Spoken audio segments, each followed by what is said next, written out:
Uma palavra de amor,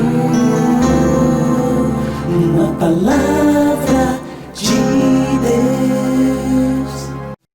Olá, uma excelente quinta-feira para você. Nós estamos falando da justificação pela fé. E estamos primeiro olhando o desvio de Pedro, né?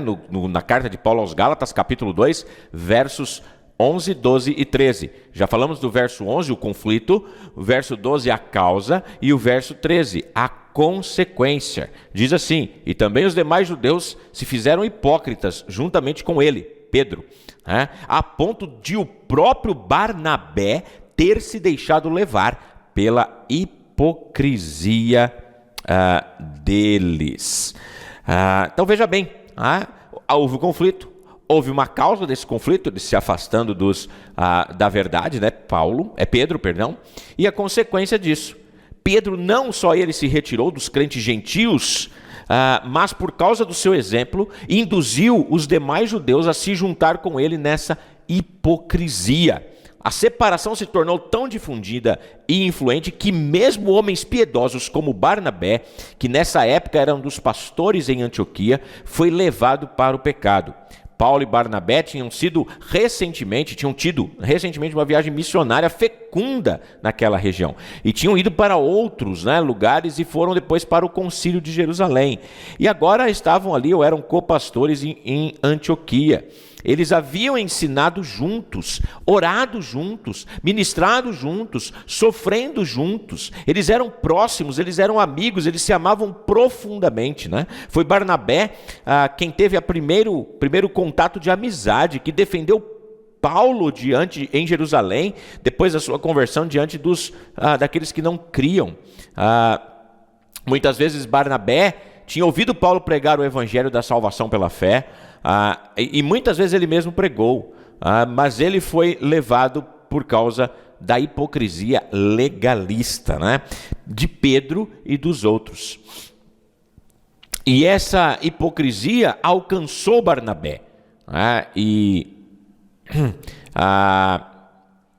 Pedro, que era um líder natural, levou outros com ele. Então, por causa da sua hipocrisia, outros também fracassaram.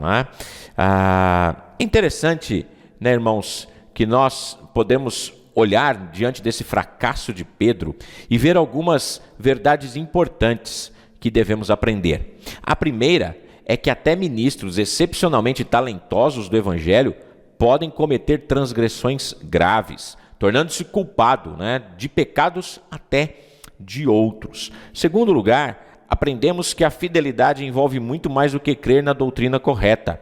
Doutrina certa, sem compromisso certo, sempre produz hipocrisia. Terceiro lugar, aprendemos que a verdade é mais importante do que a harmonia e a paz. A comunhão e a unidade entre os cristãos, elas são construídas sobre a verdade, nunca pela falsidade. Às vezes a gente, para manter a paz, queremos evitar o conflito. Então o vínculo da paz é sempre na verdade. Quarta, vemos que a situação ética também ela é ética para os ímpios. O que é certo e o que é errado, não importa o meio que nós estamos, devemos sempre viver a verdade.